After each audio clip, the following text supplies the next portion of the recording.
Bendecidos, amados, les saludo en el amor de nuestro Señor Jesucristo. Oro para que nuestro entendimiento sea abierto, para que su mente esté receptiva el día de hoy, para que su espíritu pueda ser edificado en la palabra de su gracia. ¿Están contentos ustedes? ¿Están gozosos?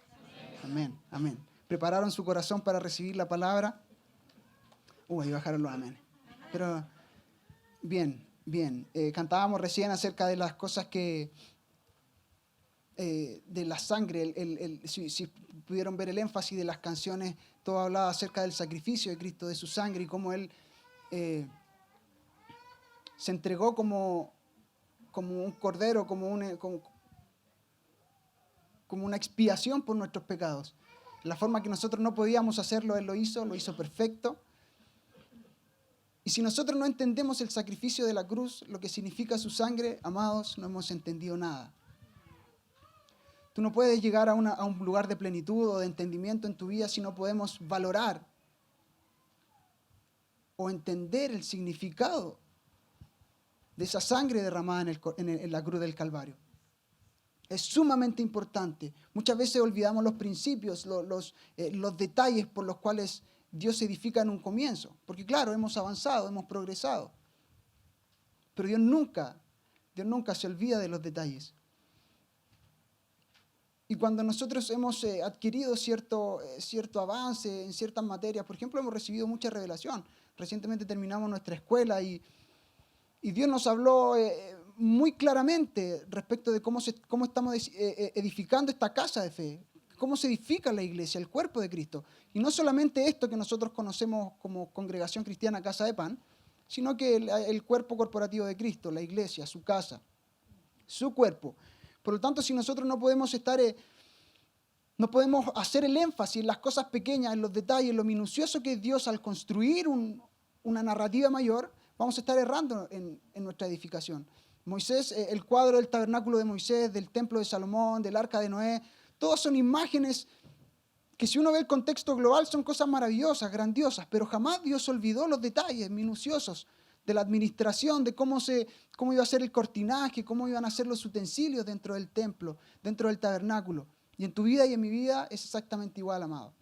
Hemos estado hablando hace un tiempo acerca de cómo generamos relaciones de pacto, de amor, de unicidad como cuerpo. Y la realidad es que cuando nosotros volvemos a esas cosas sencillas y cuando decimos que son o simples o en su origen, no quiere decir que sean menos dificultosas de entender. Por el contrario, son nuestras bases. Y no subestimamos la inteligencia y la grandeza de Dios. Pero muchas veces tenemos que volver a mirar cómo Dios está edificando nuestra vida. El amor, por ejemplo. El amor es un fundamento para nosotros. Cómo amamos a Dios y amamos a nuestros hermanos. Pero debemos entender que el amor es un camino de formación. Tú no amas de un día para otro. Porque si yo le hago la pregunta, cuando ustedes llegaron a Cristo o cuando Dios les recibió en su familia, ¿cuántos amaban a Dios? Probablemente nadie, porque todos llegamos con algún problema, porque llegamos asfixiados de algo buscando una solución. Y Dios fue nuestra última solución. En lo que el pastor decía hace un tiempo atrás, y me quedó grabado lo que él dijo, que cuando las personas se casan, un matrimonio se casa, ellos dicen que se aman. Pero básicamente ellos se están casando por fe. Porque el amor tiene que ser probado y formado en ellos. Por lo tanto, como nosotros tenemos esa capacidad de poder mirar las cosas iniciales que Dios está diciendo sin olvidar el panorama global. Por eso la edificación y la construcción en nuestra vida, y cada vez es más claro y cada vez tengo más entendimiento acerca de eso, es que Dios progresa en nuestra vida en caminos de formación, en un proceso que va de menos a más, línea sobre línea, paso sobre paso. Por lo tanto, ¿cómo traemos entendimiento de esas cosas a nuestra vida? Sin olvidar las cosas minuciosas en las cuales Dios está edificando. Y creo que el tono, creo que la sintonía que Dios nos ha estado imprimiendo en el último tiempo es acerca de cómo nosotros nos relacionamos en relaciones de unicidad. Para eso tenemos que entender cómo Dios es uno. tenemos que entender cómo Dios es tres personas en una. Dios es Padre, Dios es Hijo y Dios es Espíritu Santo. Y no podemos obtener la plenitud de Dios si no funcionamos en las tres dimensiones. Manuel hoy día hablaba de 4 dimensiones. Si lo quiso hacer más fácil, lo hizo más complejo. Por lo tanto, déjenme introducir con esto, Pablo en 1 Corintios 12, él habla acerca de procurar los dones más perfectos, los dones mejores, dice. Dice, yo muestro un camino aún más excelente. Y ahí comienza el capítulo 13, ¿cierto?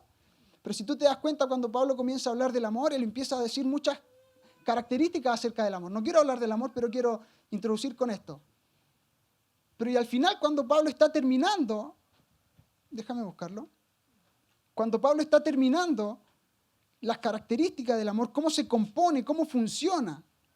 Es más, el capítulo anterior habla acerca de los dones del Espíritu. Y dice que si tú no tienes amor, nada de estas cosas sirven. Tú puedes tener las mejores lenguas, profetizar, pero si no tienes amor, todas estas cosas no funcionan, no sirven delante de Dios. Entonces en el capítulo 13, cuando Pablo empieza a hablar acerca de la preeminencia del amor, él llega a un punto y dice lo siguiente: cuando yo era niño, hablaba como niño. Yo pensaba como niño. Pero ahora que soy grande, que soy adulto, no está hablando en términos de la madurez del cuerpo físico, de un niño que tiene 5 años a una persona que tiene 30 o 40 años. Está hablando de un concepto espiritual. Por lo tanto, él decía, y en el capítulo 12 al final dice, yo muestro un camino más excelente, e introduce al amor. Pero después él dice, yo antes pensaba como niño, yo antes hablaba como niño, pero ahora que soy adulto, que he crecido, que he madurado, que tengo una identidad establecida en Dios, yo ahora los puedo introducir al camino más excelente. Ahora yo les puedo hablar del camino más excelente, por cuanto mi vida ha sido formada, por cuanto mi vida ha sido llevada en un proceso de madurez. Por eso que el amor es un fruto. Tú no tienes el fruto y primero el árbol, y después el árbol, perdón. Tú primero tienes una semilla, tienes una tierra, tienes que regar esa semilla, darle crecimiento. Tú sabes que eso no es de un día para otro. Por eso la palabra de Dios también dice en 1 Juan 4:17, dice, en esto se ha perfeccionado el amor de Dios en nosotros, para que tengamos confianza en el día final. Por lo tanto, debemos entender que el amor es un fruto.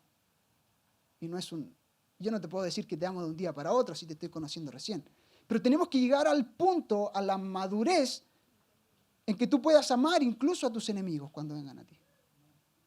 Cuando te roben, cuando digan cosas sobre tu vida que son mentiras. Amarlos, dejar ir esas cosas. Porque en la medida que nosotros vamos siendo formados, el amor va siendo expresado. Amén. Y si nosotros, y digo esto porque el amor es el inicio, es el camino y es el final.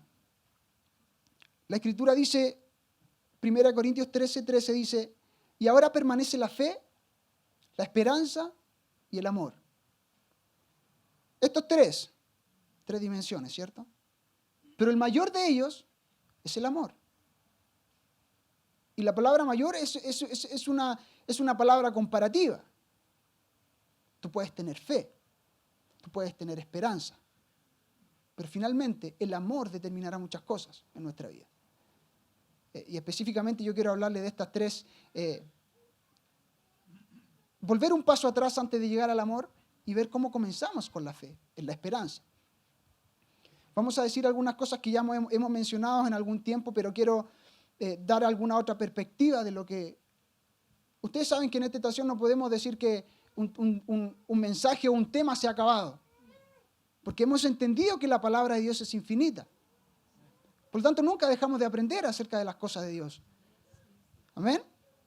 Entonces, antes de llegar al camino más excelente, debe permanecer la fe y la esperanza.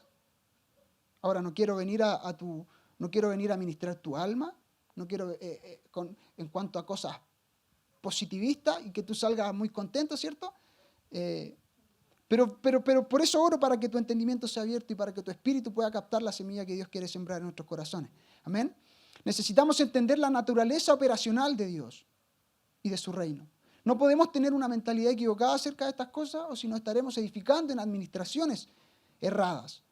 Y cada mover de Dios, amados, cuando hablamos de cómo progresamos en Dios, cada mover de Dios en las Escrituras comenzó con la palabra arrepentíos. Arrepentíos. Juan el Bautista, antes de Cristo entrar en la escena, él dice arrepentíos porque el reino de los cielos se ha acercado. Jesús, cuando comenzó su ministerio, dijo arrepentíos. Pedro, cuando hace este gran discurso, en Hechos capítulo 2, arrepentidos y convertidos, dice, de sus pecados. Pero el denominador común de todas estas personas, es más, en Apocalipsis, sale unas 12 veces expresado arrepentidos y 8 veces dirigido a la iglesia específicamente. ¿Cuál es el punto? Que esta palabra nunca fue declarada para las personas no salvas, sino para el pueblo de Dios. Juan el Bautista le hablaba a los fariseos, a los saduceos, a los escribas, al liderazgo eclesiástico de la época. Jesús le hablaba a un pueblo, a la casa de Israel. Y Pedro le hablaba también al pueblo de Israel porque venían recién saliendo de la Pascua, de la fiesta que celebraban anualmente. Por lo tanto, cuando nosotros hablamos y vemos este concepto, arrepentidos, y es alguna palabra que hemos visto en algún momento, que significa metanoia, que es cambiar la forma de pensar, pero no en el sentido de cambiar tus pensamientos por sí mismo, esencialmente el pensamiento, sino que cambiar el sistema operativo que produce tus pensamientos. Porque tú puedes tener pensamientos malos, equívocos, imprecisos, pero el problema no son esos pensamientos, sino lo que generan esos pensamientos. Entonces, cuando la palabra de Dios dice arrepentíos, está hablando de que tú tienes que cambiar una forma de pensar. Tienes que volverte de una forma de pensar para establecer otra forma más profunda. La palabra de Dios dice, y renovaos en el espíritu de vuestra mente. Pero cuando habla de renovar, no habla de hacer algo nuevo, sino que algo más profundo, más actualizado, porque le habla a gente, a hijos de Dios. Entonces, ¿cómo tú renuevas tu entendimiento? ¿Cómo renuevas el espíritu de tu mente si tú ya eres un hijo de Dios? Y la Biblia dice que tenemos la mente de Cristo. Es contraproducente si tú lo piensas que tienes que poner una mente nueva todos los días. Pero es que Dios te da un nivel de entendimiento, pero ahora tú tienes que tener otro nivel de entendimiento mucho más profundo, porque Dios es eterno. Y hemos visto la progresión en el conocimiento y en las cosas que Dios ha derramado sobre nuestra vida. Amén. Entonces, arrepentidos es cambiar la forma de pensar. Nos habla de un sistema que opera en nuestra mente. Y cuando esta palabra es declarada no es para cambiar tu pensamiento per se, sino para cambiar el sistema operativo que produce los pensamientos. Conocemos esto también como un cambio de odre. Un odre viejo no puede contener un vino nuevo. Amén. Y es por eso que en Proverbios hemos leído esto, 23:7 dice, porque ¿cuál es su pensamiento en su corazón? Tal es él. En otras palabras, como el hombre piensa en su corazón, así es él. Por lo tanto, nuestros pensamientos definen nuestro comportamiento. Nuestros pensamientos definen nuestro comportamiento. Ahora, si tú tienes un pensamiento acerca de algo es porque crees que ese pensamiento es correcto. Por lo tanto, si decimos que el pensamiento determina comportamiento, en tu vida creer también va a determinar comportamiento. Pensamiento determina comportamiento, creer determina comportamiento, pero ahora, ¿cómo tú crees? ¿En base a qué tú crees? Tú crees en base a lo que ves. Por lo tanto, nuestros pensamientos definen comportamiento, creer define comportamiento y ahora creemos en la forma en que vemos. Y cuando nosotros hablamos suena como un trabalengua, pero lo van a tener que entender. Porque si capturamos esto vamos a poder entender el principio de lo que quiero compartirles el día de hoy. Muchas veces nuestra vida es dirigida en términos contextuales. Y no hablo de una vista natural, estoy hablando de cómo nosotros vemos nuestra condición actual. Si tú estás en una situación de ausencia de recursos, si tú estás en una situación, en un contexto de problemas matrimoniales, relación con tus hijos, lo que sea, en tu trabajo, con tus hermanos en la iglesia, vivimos y nos definimos muchas veces por el contexto, pero sabemos que cuando nosotros tenemos una identidad establecida en Dios, Sabemos que cualquier cosa que suceda a nuestro alrededor, nosotros somos hijos de Dios. Y si somos hijos de Dios, Dios conoce cuál es toda nuestra necesidad. Absolutamente toda. Por eso el desafío más grande que tenemos hoy día es poder establecernos en una identidad correcta. Y cuando nosotros hablamos de identidad, identidad tampoco es un tema que lo podemos tocar en una predicación o en una enseñanza. Todo lo que hemos visto durante estos últimos 10 años es identidad. Lidia con nuestra identidad. Forja nuestra identidad. Mi hermano forja mi identidad. La palabra forja mi identidad. Inclusive la alabanza puede forjar mi identidad en cierto punto. Entonces, cuando hablamos de que creemos en la forma que vemos, nosotros podríamos, en términos patológicos, tener lo que se denomina miopía. ¿Cuántos tienen miopía aquí? Yo veo a varios, yo creo. ¿Ah? Veo muchos reflejos. Y la miopía, en términos simples, definidos sin entrar en profundidad de definición, nos habla de tener una vista corta. Tú de cerca puedes ver muy bien, pero de lejos tú no ves las cosas que están sucediendo. Ves borroso, ves nublado, ¿cierto? Inclusive no podrías ver a la gente del otro lado de la calle o cuando pasan cerca tuyo. Y muchas veces a nosotros nos sucede lo mismo. Tenemos, en términos espirituales, somos cortos de vista y vemos y nos dirigimos y determinamos nuestro comportamiento por el contexto que vemos en nuestro alrededor más próximo. Pero ignoramos las cosas espirituales que Dios ha dicho de nosotros. Recuerden que Dios habla en la Escritura acerca de un lenguaje proléptico, que Dios dice que tú eres lo que eres, por ejemplo,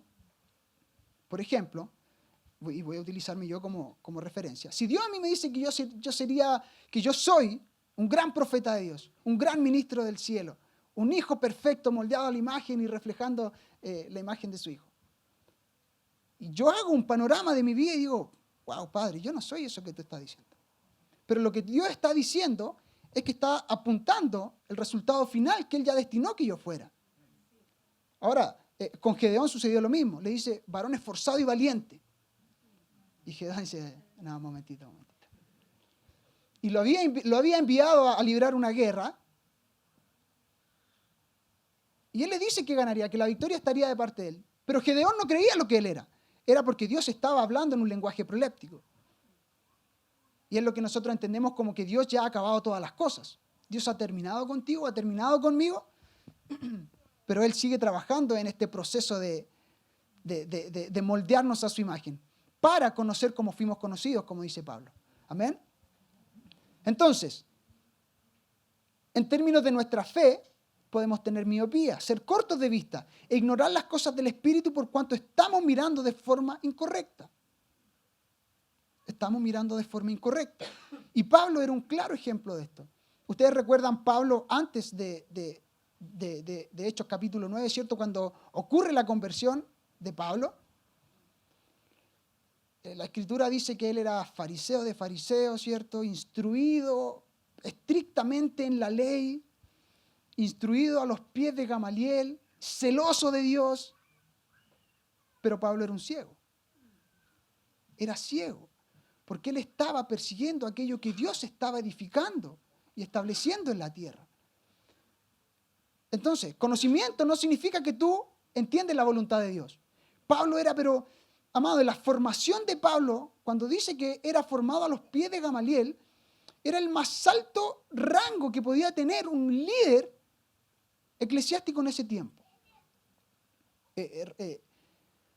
Gamaliel era lo que conocemos como, era un grado superior a un rabí.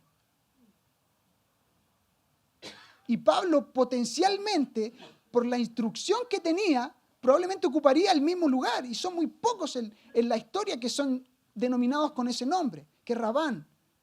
Es más alto que un rabí. Ahora, Pablo tenía conocimiento, pero era ciego.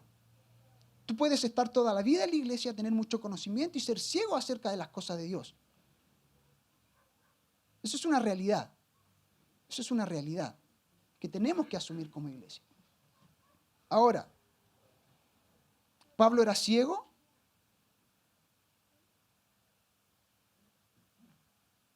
porque perseguía aquello que Dios estaba edificando, que era su iglesia. Podemos conocer los principios de Dios, conocer la Biblia por ahí de memoria, pero si no tenemos relación con la persona de quien proceden esos principios, estaremos edificando de forma incorrecta. Muchos de nosotros nos dirigimos por cosas que vemos, por nuestras situaciones que son favorables o desfavorables. Es lo que decimos, vivir por preferencias en vez de vivir por principios. Muchos de nosotros hemos vivido por preferencia en la vida. ¿Por qué me quiero cambiar de trabajo, por ejemplo? ¿Porque quiero migrar a otro trabajo? ¿Es porque necesito más sustento para mi casa? ¿Es porque necesito más dinero para poder hacer las cosas del reino? Puede sonar bonito, puede sonar maravilloso. Padre, yo quiero un mejor trabajo para invertir en tu reino.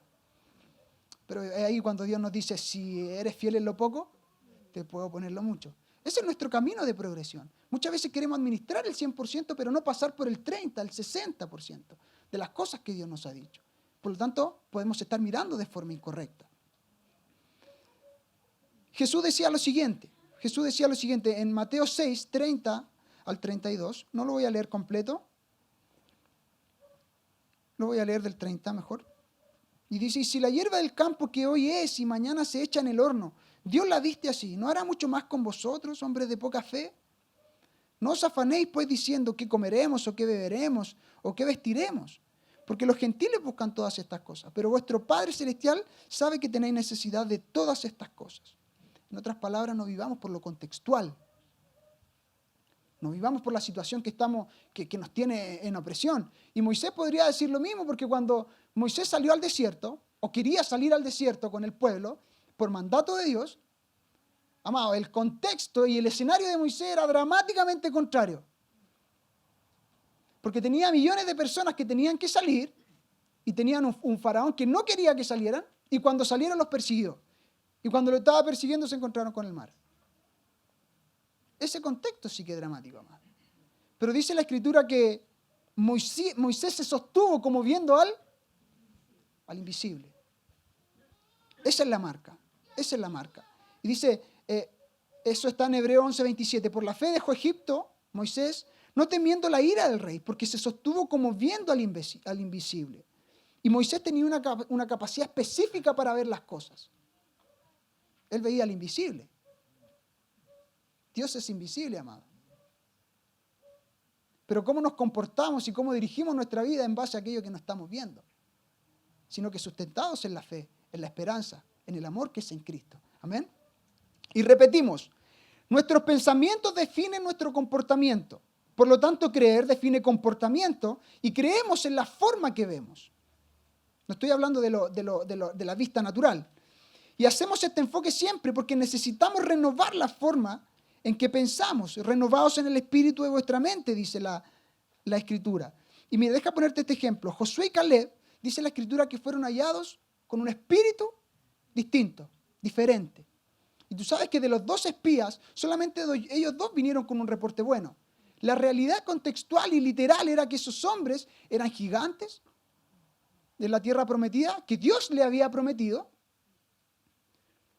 La realidad es que la tecnología de Canaán era imposible para ellos dominarla. Los principios de edificación, estas personas gigantes, militarmente quizás, eran mucho más poderosos que Israel. Pero ellos, dice la Escritura, que tuvieron un espíritu diferente. Y eso es lo que yo les decía en un principio. Renovaos en el espíritu de vuestra mente. Y ellos tenían la capacidad de ver aquello que Dios había prometido, que sería para ellos, traerlo al presente y disfrutarlo en el presente. Y no vivir en la posposición de las cosas. Pero de Josué y Caleb, Dios dice que ellos caminaban con Dios y hacían todo lo que Dios decía que hicieran.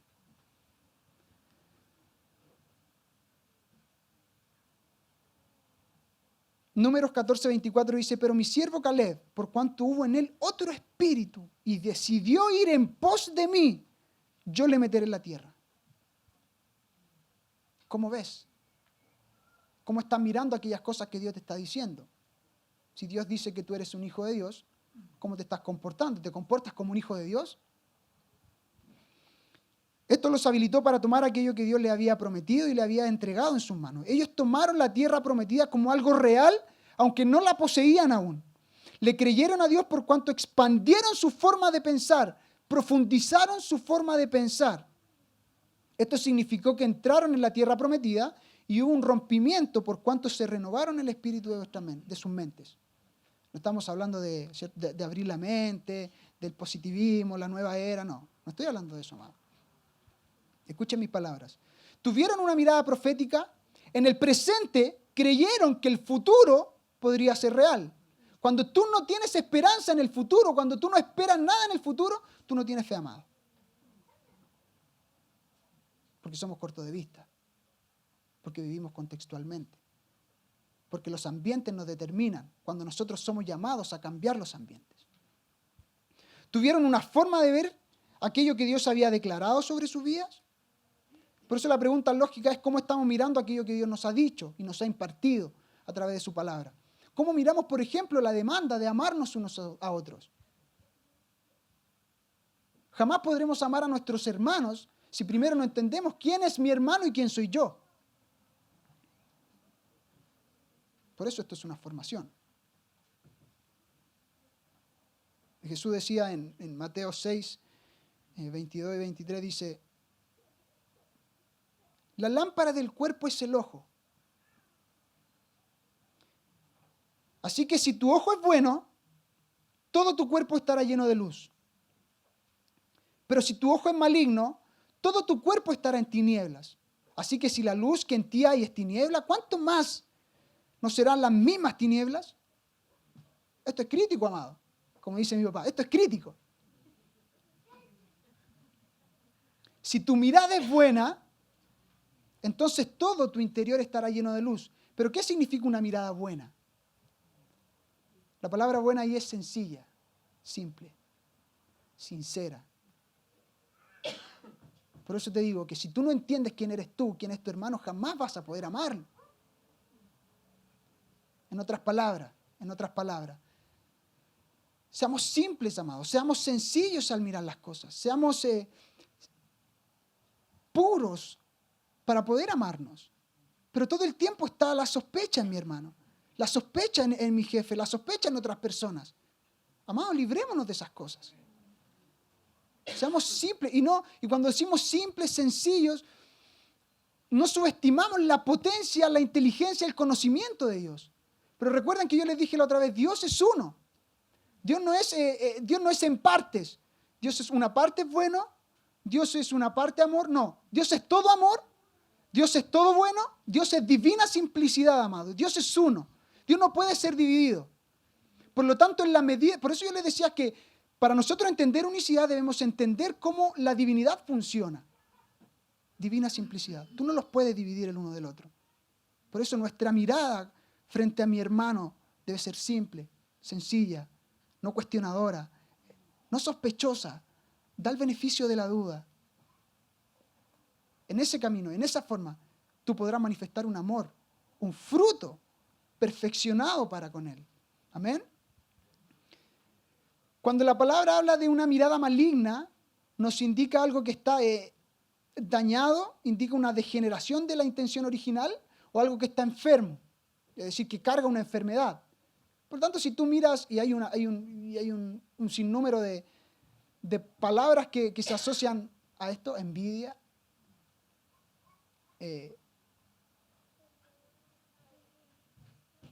un delito, vicios. Por lo tanto, seamos simples, amados, seamos sencillos en ver las cosas, en sentido de no cuestionar, por ejemplo, la palabra de Dios. Amados, muchos de nosotros cuestionamos muchas veces la palabra de Dios que es impartida de este lugar. Pero les recuerdo, tú y yo no tenemos el poder de aceptar o rechazar una palabra. Es la palabra quien me acepta o me rechaza. Dice la Escritura que a José se le fue dada una palabra, pero llegó el tiempo, después de muchos años, dice que la palabra lo evaluó, lo pesó, para ver si él era, entre comillas, digno de manifestar lo que Dios había dicho de él. Es por eso que ese hombre estuvo en la cárcel ¿cuánto tiempo? Fue vendido por sus hermanos, rechazado. tuvo que ser formado para manifestar una palabra dicha sobre él. Amén. Debemos ser simples, sencillos.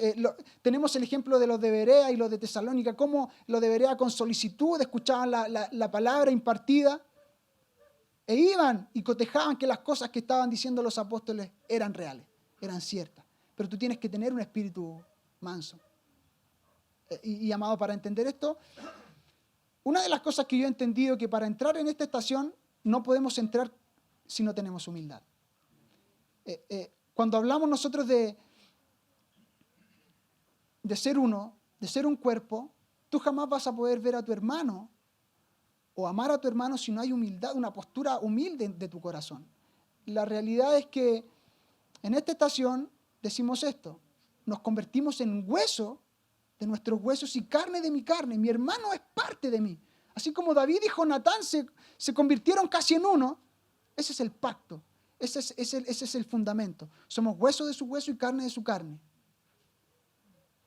Pero tú, para llegar al entendimiento y a la comprensión de eso, tienes que entender y ver a tu hermano como alguien mayor que tú. Con una mirada simple, sencilla, apreciando lo que hay de Cristo en él. Y es lo que Pablo decía, no, tenemos que cubrir con decoro a las partes menores del cuerpo. Tenemos que, el que tenga, la Escritura también dice que el mayor sirva al menor. Jesús dice, no vine para ser servido, vine para servir. Pero necesitamos entender estas cosas de manera simple, sencillas, puras, sin una mirada cuestionadora, independiente de parte de quien venga. Ama a tu hermano. Sé humilde, amado. Seamos humildes. Seamos humildes. La Escritura dice, como el hombre piensa en su corazón, así es él. Pero ahora el hombre piensa de acuerdo a la forma en que ve y aprecia su contexto y aprecia las cosas de Dios.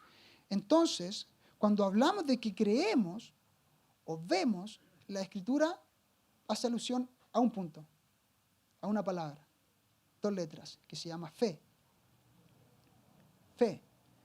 Y ahora en términos simples, la Biblia llama, y vamos a ir explicándolo poco a poco, la fe. Y aquí entramos en el foco del mensaje y quiero que pongan mucha atención. La fe es la habilidad de traer las cosas invisibles de Dios a lo visible del hombre. Voy a explicarte esto. La fe es la habilidad de traer las cosas invisibles de Dios a lo visible del hombre. Fe no es pensamiento positivo, no es positivismo. Por el contrario, la fe cierra los ojos del alma, de lo racional, para fijar la mirada en las cosas que están en la mente de Dios y en las cosas eternas. La fe cierra los ojos de tu alma para establecerla en las cosas eternas. En otras palabras, la fe se establece en tu vida de acuerdo a cómo estás mirando, a cómo es tu ojo, si tu ojo es bueno o tu ojo es malo. Por ejemplo, si miramos las fiestas que Dios instaura, las 3 fiestas solemnes, y déjame explicarte un poco esto. Yo hace un tiempo les explicaba que las 3 fiestas simbolizan o expresan o marcan el camino que Dios traza en nuestra vida como un proceso de formación. Por ejemplo, la Pascua, que fue en Egipto, donde se sacrifica el cordero y se derrama la sangre en los dinteles de las puertas. Y cuando el ángel de la muerte pasó por la ciudad, eso significó salvación. Si lo traemos al nuevo pacto, al Nuevo Testamento, es lo mismo que Jesús hizo cuando nos da salvación. Por lo tanto, la Pascua trata con tu salvación, porque tú eres rescatado, eres extraído de Egipto para ser posicionado en un lugar prometido. Pero antes de llegar a ese lugar prometido, que son los tabernáculos, Dios hace atravesar al pueblo por el desierto, que es la segunda fiesta que se celebra, que es la fiesta de Pentecostés o de las primicias. En esta segunda fiesta, Dios lo que hace, dice, deja ir a mi pueblo al desierto para que me celebre fiesta. Esta sería la segunda fiesta del pueblo de Israel. ¿Pero por qué Dios los llevaría al desierto? A celebrar una fiesta que habla de primicias. Cuando la Escritura habla de primicia, habla de un fruto, de una cosecha. Pero lo que Dios estaba haciendo con el pueblo de Israel al sacarlos al desierto, Él había dicho en Egipto, deja ir a mi hijo, a mi primogénito, para que me sirva. Éxodo 4:23. Pero estando en el desierto, hubo una proclamación de Israel como hijo. Ahora Israel va al desierto a la segunda fiesta, que es de Pentecostés, y Dios le dice, tú eres mi hijo, yo soy tu padre, pero el problema es que tú no te ves como mi hijo. El problema es que tú no me ves a mí como un padre. Por lo tanto, lo que Dios hace es que reconfigura el patrón de su mente y reconfigura el patrón de familia que habían perdido en Egipto. Eran 430 años donde se habían perdido todos los linajes. Por lo tanto, nadie sabía quién era el padre de su padre, nadie sabía a qué clan pertenecía, nadie sabía a qué tribu pertenecía. Por lo tanto, lo que Dios está haciendo en el desierto es reconfigurar el patrón de familia, porque lo primero que hace Dios en Números capítulo 1 es decirle a las personas mayores de 20 años, vayan y busquen a su padre y al padre de su padre para así localizar quién era su tribu. Porque Dios en el desierto iba a establecer un tabernáculo que iba a estar establecido y formado y ordenado por sus tribus alrededor. Pero tú tenías que saber quién era tu padre. Entonces Dios, entendiendo que Israel en el desierto aún se veía como un huérfano, como una persona sin padre, establece esto natural para darse a conocer y manifestarse como el padre de Israel. Dios le dice, tú eres mi hijo, yo soy tu padre, el problema es que tú no me ves como tu padre. Es por eso que ellos en la mitad del desierto crean este becerro de oro, piden volver a Egipto nuevamente, porque el adoctrinamiento de Egipto aún estaba en sus mentes, porque miraban de forma incorrecta, porque tenían un velo en sus ojos y vivían de forma contextual, porque por un tiempo pasaron hambre, tuvieron sed, ellos quisieron volver de inmediato. Es ahí cuando Dios les da el maná, les da esta roca que fluía agua. Por lo tanto, la primera fiesta trata con nuestra salvación, la segunda fiesta en el desierto trata con nuestra identidad de hijo, nuestra formación, pero la realidad es que hay una tercera fiesta que es el tabernáculo, que se celebra en la tierra prometida, y que era el cumplimiento de las promesas de Dios sobre sus hijos, sobre su pueblo. Yo te daré una tierra donde fluye leche y miel. Y si tú ves este cuadro, es el mismo cuadro de Jesús. Jesús es formado, nace formado, y Dios lo lleva al desierto para ser probado. Deuteronomio capítulo 8 dice sobre Israel, yo te saqué al desierto para ver lo que había en tu corazón, para probarte si tú guardarías mi palabra. Jesús fue lo mismo. Fue al desierto a ser tentado para ver qué había en su corazón, para ver si había de guardar la palabra. Para Jesús tomó 40 días en el desierto, para Israel tomó 40 años en el desierto. Nuestros procesos de formación son distintos, pero la realidad es que Dios quiere llevarte a un lugar de plenitud, al lugar de tabernáculo, donde las promesas y el futuro que Dios ha declarado de ti se convierten en real. Pero si tú tienes una mirada equivocada, una mirada errada, jamás vas a poder llegar a la posición de tabernáculos y vas a vivir en la posposición de las cosas que Dios ha dicho de ti.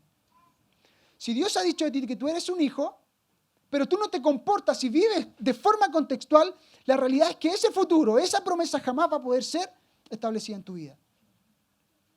Por eso decimos, en la forma en que tú crees, en la forma en la que tú ves, va a definir tu comportamiento y el resultado de tu vida. Es por eso que tú tienes que poner voluntad en esto, amado. Dios no está con una pistola en tu cabeza diciéndote lo que tienes y lo que no tienes que hacer. Dios establece su palabra y Dios te lleva al desierto.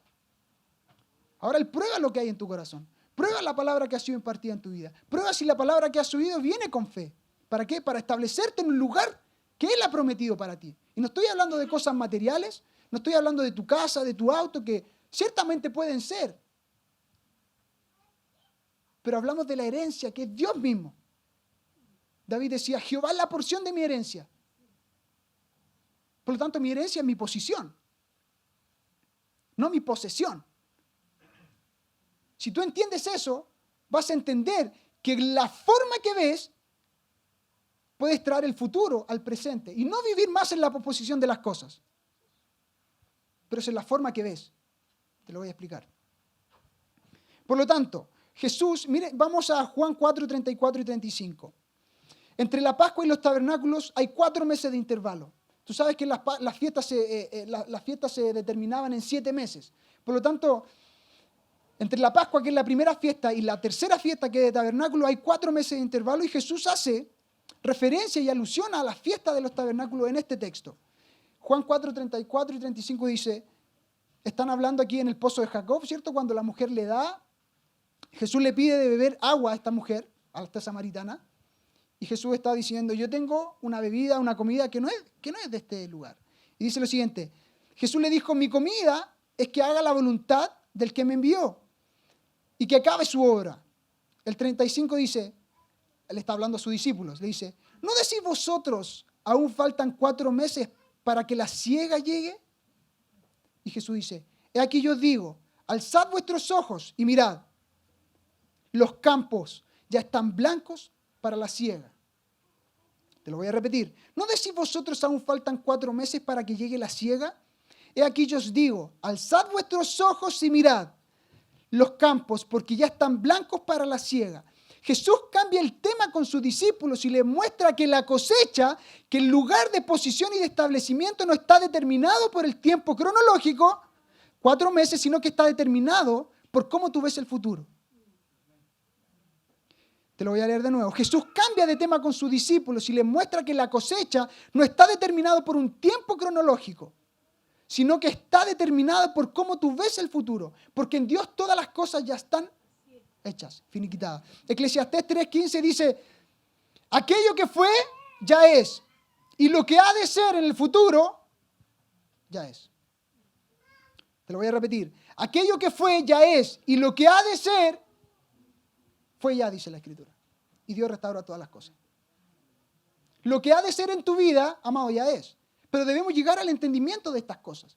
Y cómo posicionarnos y cómo posicionar nuestra vida para que lo que venga en el futuro nos viva en posposición. ¿Se han dado cuenta de las personas que dicen, no es el tiempo de Dios todavía? No es el tiempo de Dios todavía. No es el tiempo de Dios todavía. Y nunca es el tiempo de Dios. Y con esto no queremos decir que nuestra voluntad y nuestro poder y nuestra autonomía y nuestra independencia va a determinar los planes de Dios. No, amado. Pero es lo que decimos. ¿Cómo creamos un ambiente para que la palabra de Dios sea establecida en nuestra vida? Lo que Dios ha dicho de nosotros sea establecido. Y es por eso que si nosotros no entendemos la parábola del sembrador, jamás vamos a poder entender la forma en que Dios habla. Porque Dios dice la parábola del sembrador, que vino el sembrador y sembró una semilla. Pero esa semilla tuvo diferentes resultados en distintas tierras. Y yo soy un convencido que esa tierra somos nosotros. Es una persona en un proceso de madurez, en un proceso de formación. Porque llega un punto inicial donde hay una semilla que es tirada a tu tierra, pero no sucede nada. No sucede nada. Pero tiene que llegar a un punto de madurez donde tú ya eres formado. Y todo lo que Dios ha dicho de ti y ha depositado en tu tierra, que es tu corazón, tenga un fruto. Y produzca al 30, al 60 y al 100 por uno.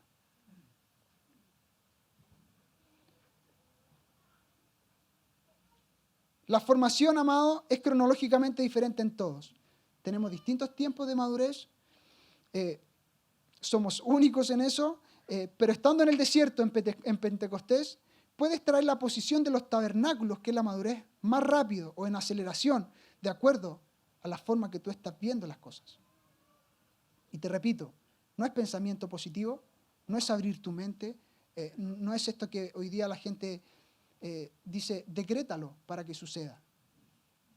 Decrétalo. Gente, amado, en conversa que le hablan a las fuerzas del universo y a la energía del universo para que actúen a su favor. No estoy hablando de eso. Estoy hablando que nuestra mirada de las cosas que Dios ha dicho de nosotros, que Dios ha exhortado a través de su palabra, sean reales en nosotros. Y eso va a estar determinado por cómo nosotros miramos. Lo que decimos es lo siguiente. Las primeras 2 fiestas, Pascua y Pentecostés, están determinadas exclusivamente por Dios, porque Él te cubre con su sangre, Él te regala salvación, luego procesa tu vida y te da identidad de hijo en el desierto para administrar su herencia, y luego en los tabernáculos, cuando tú eres posicionado en la madurez, tú vives con otra mentalidad. Hay una capacidad en ti de crear un ambiente propicio para que la palabra que es depositada sobre tu vida tenga un fruto. Ahora ya no vives en la posposición de las cosas, sino que toda palabra que ha sido derramada sobre ti, profética, desde un púlpito, proféticamente estoy hablando de esto, de esta palabra que Dios dice de nosotros, pueda ser cumplida en tu vida. Ahora es legítimo en tu vida traer el futuro al presente y traer todo lo que Dios ha dicho de ti y no vivir fuera de la dimensión de Dios. Es por eso que Dios habla en un lenguaje proléptico. Porque Dios quiere que tú traigas esa imagen que está acabada, terminada, la traigas al presente. Ustedes recuerdan y esto es maravilloso, el monte de la transfiguración. Eso es traer el futuro al presente, amado. Lo que Jesús hizo en ese monte era traer lo que iba a ser su cuerpo glorificado en el futuro, traerlo al presente. Esa es la manifestación, amado. Yo no te estoy diciendo que tú y yo hagamos eso. Pero lo que Jesús hizo fue mirar de forma diferente. Y Pedro le dice, maestro, hagamos una enramada y quedémonos aquí. Asegurado, Pedro, siempre, ¿no? Pero le dice, y dice que oye una voz que le dice, no. Dice, a Jesús seguid su voz, seguid su camino. Por eso que yo les digo, el tabernáculo, la posición de tabernáculo no es el punto final de nuestra vida. Establecernos en Canaán no es el punto final de nuestra vida. Por eso que hablamos de una medida mayor, proseguir más allá. Porque cuando tú llegas a ese punto, ahí recién es el comienzo de una nueva dimensión en Dios. Porque ahora todas las cosas son hechas, las puedes manifestar visiblemente. Cosas que antes eran promesas, hoy son realidad. Mateo 16, 23 dice lo siguiente. Voy a leer antes esto. La actitud o postura en la que vemos es determinante en nuestro desarrollo. Si no esperamos nada futuro o presente, amados, no tenemos fe. Y la fe es el sustento de nuestra fe. Es lo que creemos. Por eso dice, le llamamos a nuestra vida la fe. ¿Cuál es tu fe? Te preguntan. Nos preguntan. La fe es lo que esperamos, lo que creemos, lo que Dios dijo que sucedería. Y Jesús a Pedro le dice lo siguiente en Mateo 16, 23. Pero él volviéndose a Pedro le dijo, quítate delante de mí, Satanás, que me eres tropiezo, porque no pones la mira en las cosas de Dios, sino en la de los hombres. Ahora vamos a darle un punto a Pedro. Era legítimo para Pedro entristecerse porque su maestro iba a ser golpeado, iba a ser herido, iba a ser azotado, porque versos antes de eso le está diciendo Jesús que era necesario que él padeciera para resucitar al tercer día.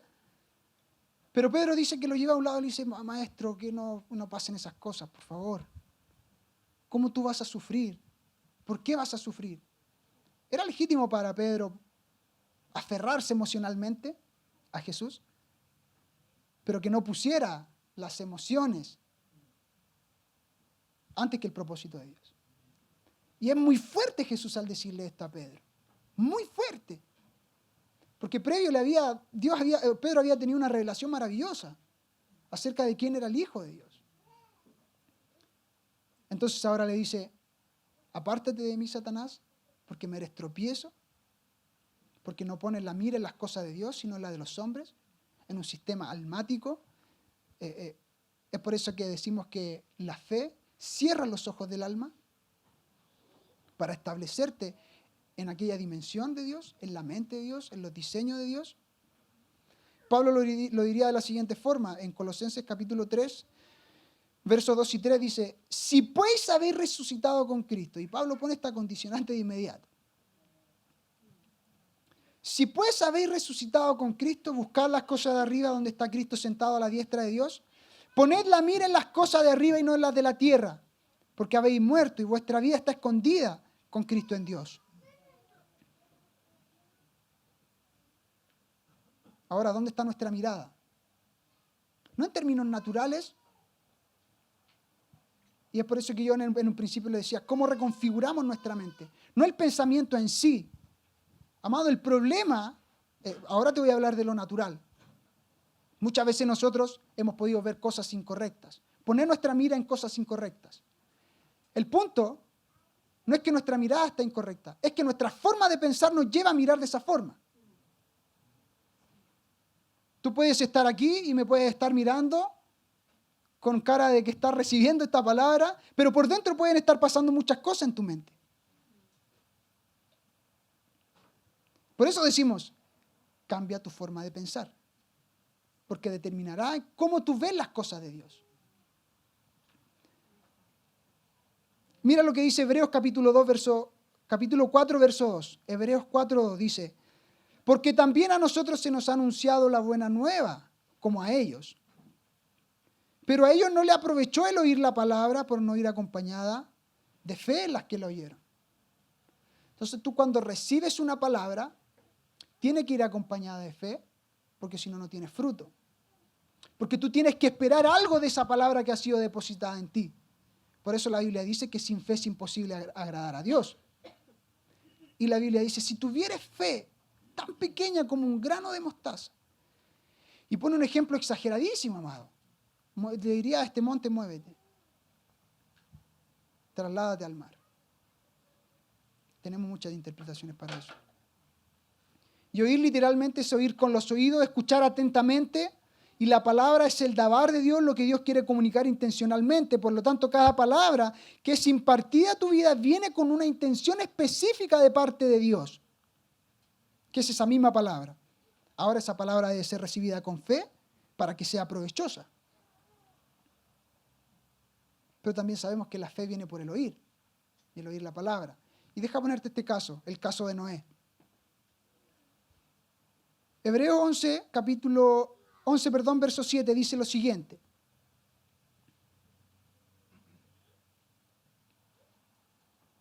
Capítulo 11, verso 7.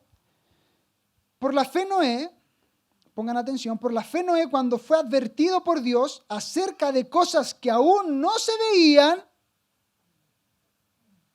con temor preparó el arca. Esto es crear un ambiente. Eso es crear un ambiente. Te lo voy a repetir. Por la fe, Noé, cuando fue advertido por Dios acerca de cosas que aún no se veían, con temor preparó el arca, en que su casa se salvase, y por esa fe condenó al mundo. Luego, Noé tiene un aumento de fe, porque tenemos medida de fe en nuestra vida. Condenó al mundo por esa fe, y luego dice, y fue hecho heredero de justicia que viene por la fe. 3 dimensiones. Noé construyó el arca por fe, condenó al mundo por fe, y fue llamado un hombre justo por esa fe. Pero lo importante y lo que quiero indicar es que como Noé crea este ambiente, crea esta capacidad de caminar en lo invisible de Dios, traerlo a lo presente. Y cuando tú lees Génesis capítulo 6, en adelante, la gente se burlaba de Noé. Porque estaba haciendo cosas que al ojo humano, al contexto, eran imposibles que sucedieran. Y él advirtió a la tierra, advirtió a los hombres. Pero dice, Génesis 6:9 decía, acerca de quién es Noé. Estas son las generaciones de Noé, un varón justo, que era perfecto en sus generaciones. Con Dios caminó Noé. Con Dios caminó Noé. Y el verso al final dice, 6:22 dice, y lo hizo así Noé, hizo conforme a todo lo que Dios le mandó. Ahora, el arca, para Noé significó el arca. Y el arca tenía dimensiones específicas, tenía niveles específicos, había órdenes específicas. Ahora en tu vida y en mi vida hay principios específicos, hay órdenes específicas que determinan cómo nosotros caminamos con Dios. Para ver si el resultado nuestro al final es si hicimos conforme a todo lo que Dios nos dijo. La realidad es que no, amado. Que no hacemos conforme a todo lo que Dios nos dice. Parcializamos la palabra de Dios. Lo que me gusta, amado, tenemos que leer bien la Biblia. La Escritura dice, muchas veces nosotros hemos dicho, no, yo retengo lo bueno, pero desecho lo malo. 1 Tesalonicenses capítulo 5. La Escritura dice retener lo bueno, punto. Pero nosotros le agregamos lo otro, para ser condescendientes con nuestra carnalidad, para ser condescendientes con la forma en que pensamos. Cuando Dios te habla, por ejemplo, acerca de los principios de las finanzas, la pobreza, amado, o la ausencia de recursos, no es un problema de ausencia de recursos, valga la redundancia. No es que tú no tienes dinero, es que tú no sabes administrar tu vida, porque estás cegado. Por eso la Escritura dice, raíz de todos los males es el amor al dinero. Porque en la forma que tú ves al dinero, es en la forma que te gobierna el dinero. Y yo he entendido lo siguiente, amado. Y he determinado esto así en mi vida. Entregarle un mensaje, porque el dinero es la riqueza, en lo que habla la Escritura acerca de Mamón como un señor. No es el dinero en sí, sino el espíritu que gobierna la administración de las finanzas. Yo he determinado en mi vida no vivir ni servir a Mamón. Y la única forma de tú decirle al dinero que no tiene control sobre tu vida es dando. Pero, amado, nos cuesta dar. Nos cuesta dar. Y he comprometido en mi corazón y en mi vida dar en la medida en que Cristo me vaya manifestando que tengo que dar. Y si tengo que dar un sueldo completo y si tengo que dar grandes sumas de dinero, lo estoy haciendo, amado. Y puedo ver el respaldo de Dios. Puedo ver el respaldo de Dios. Lo puedo ver, amado. No quiero manipularte, no quiero llegar a tu alma, no. Estoy dando un ejemplo práctico. Porque la forma que tú ves el dinero va a determinar en cómo tú das, por ejemplo. Para Caín la fe significó dar una ofrenda perfecta delante de Dios. Para Abel, perdón. Lean Hebreos capítulo 11. Para Abel dar una ofrenda con fe significó que Dios dijo de Abel que era un hombre justo.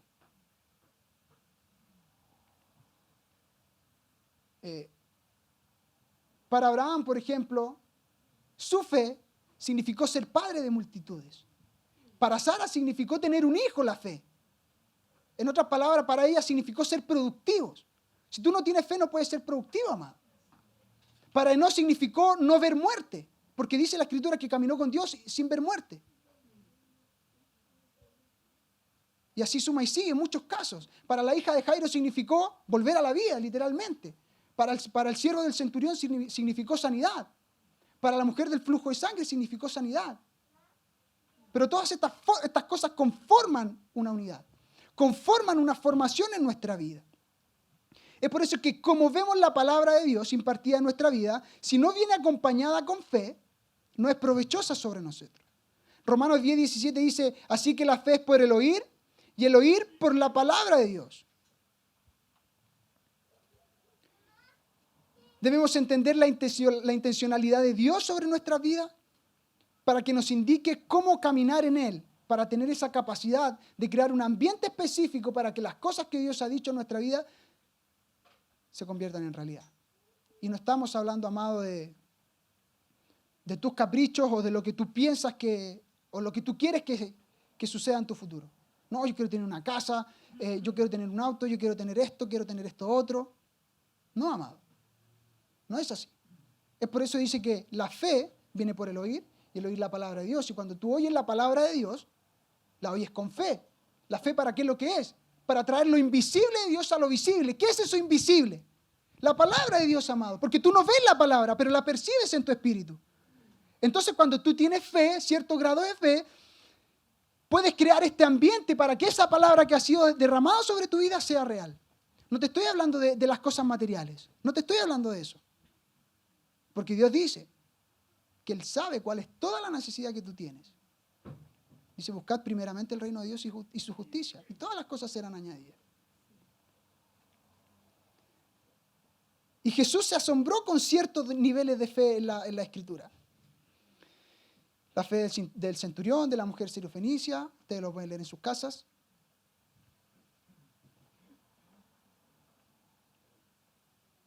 Y así como tenemos muchos buenos casos de fe, tenemos muchos casos malos de fe. Y llegando al final podemos ver cómo Pedro nuevamente siempre es un muy buen ejemplo, Pedro, para todo. Cuando Pedro están en la barca, ¿cierto? Y ven a Jesús venir sobre el mar, ellos se asustaron porque ¿cuándo ellos habían visto una persona caminar rompiendo las leyes físicas? No, más bien no rompiendo las leyes físicas, sino que las leyes físicas sujetándose al Hijo de Dios. Eso es lo que hablamos cuando decimos que la manifestación aguarda la creación aguarda la manifestación de los hijos de Dios. Entonces Pedro le dice, si eres tú, haz que yo vaya a donde ti. Y Jesús le dice, ven. Entonces Pedro, cierto, muy osado en su forma de ser, como siempre, él va y empieza a caminar sobre el mar, igual que Dios. Pero dice que llega un punto en que él vio algo. Y él vio el aire, el ambiente, y se vio caminando. Y dice la Escritura que él dudó.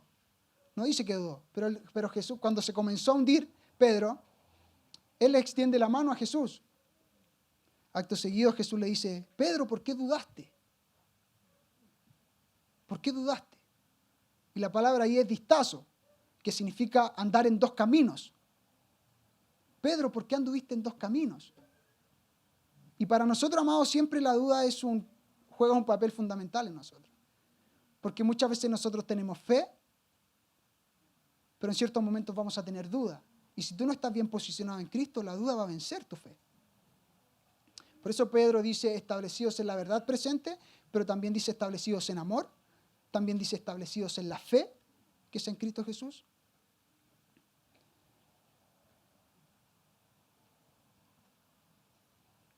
Entonces Pedro tuvo este caminar en dos caminos, pero dice que Pedro vio algo y se condujo por una mirada natural, por una mirada contextual.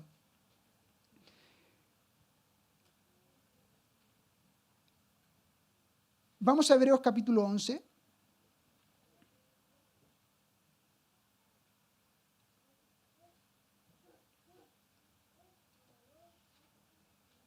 Déjame decirte esto antes. Deja ese versículo ahí, anótalo. La duda siempre ocupa un lugar importante en nosotros. Ahora cuando hablamos de fe, no es traer cualquier cosa a la realidad, al mundo visible, cosas sin sentido, para placer propio.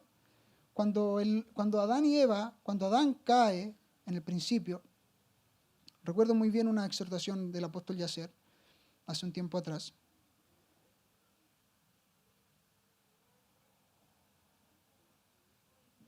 Dice que el hombre cuando se desconecta de Dios, surgen tres necesidades. Necesidad de protección, necesidad de sustento y necesidad de placer. Por las cuales él vive después, por las cuales él vive. Ahora él vive por miedo, vive con culpa y vive con vergüenza. Que lo hacen caminar en estas tres necesidades que no existían antes del caer. Por lo tanto, cuando hablamos nosotros de fe, no hablamos acerca de cubrir nuestros placeres, no hablamos de traer nuestra mirada de la vida a un hecho concreto, sino que hablamos de traer la voluntad de Dios, los propósitos del Padre a realidad de nuestra vida. Y si no tenemos la sustancia, el catalizador para que transforme nuestra vida, que es la palabra de Dios, nuestra fe se desvanecerá en el tiempo. Y hemos entendido que la palabra de Dios es el sustrato, es esa sustancia que edifica, que tiene el poder para edificar, dice Pablo, nuestras vidas. Cuando Pablo le habla a Corintios, dice, os di de beber leche y no vianda porque aún no erais capaces todavía. Por lo tanto, si no tenemos esta capacidad de saborear la buena comida, de tener un paladar que degusta la buena comida, vamos a carecer de entendimiento de ciertas cosas. Salmo 42, 1, 2 dice lo siguiente: como el ciervo brama por las corrientes de las aguas, así clama mi alma, así clama por ti, oh Dios, el alma mía. Mi alma tiene sed de Dios, del Dios vivo.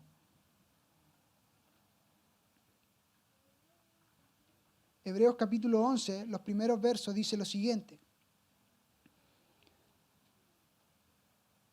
es pues la fe, la certeza de lo que se espera, la convicción de lo que no se ve, porque por ella alcanzaron buen testimonio los antiguos. Y este versículo probablemente lo conocemos de memoria.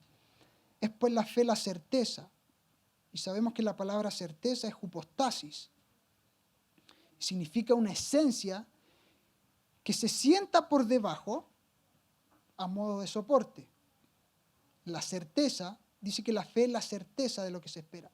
Y certeza es hypostasis. Es esa sustancia que viene y se posa como un sustento debajo de tus pies. Es por eso que sin fe es imposible agradar a Dios. La fe trae patrones y diseños celestiales a lo natural. Cada vez que oyes la palabra de Dios y va acompañada de fe, entonces estás poniendo como sustento lo que oyes. Esa palabra viene a ser un fundamento. como algo que se posa bajo tus pies y que eventualmente va a dirigir tus pasos.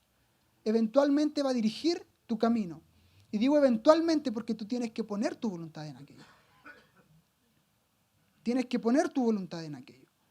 Entonces, la fe fija mi mirada, establece mi mirada correctamente.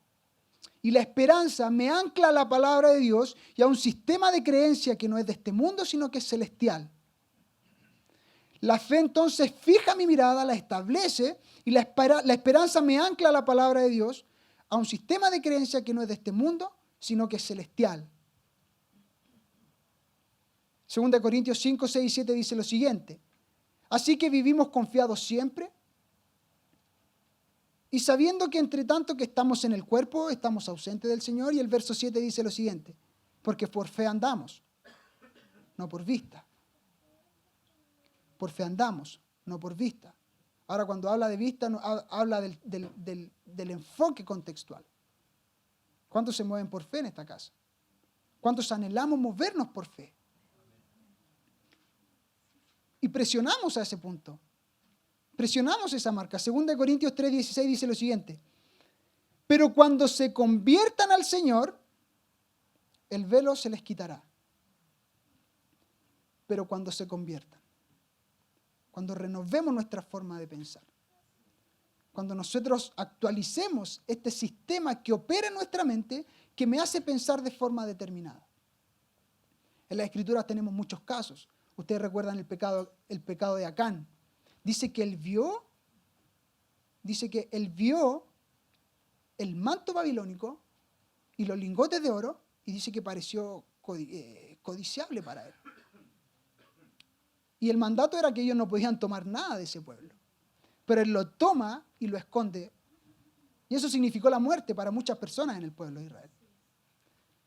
Para Adán y Eva significó también la codicia que vino a través de los ojos. De la forma en que ellos miraron y menospreciaron a Dios, el mandato de Dios. Por lo tanto, lo que quiero concluir en esta tarde es que afirmemos nuestra forma de mirar.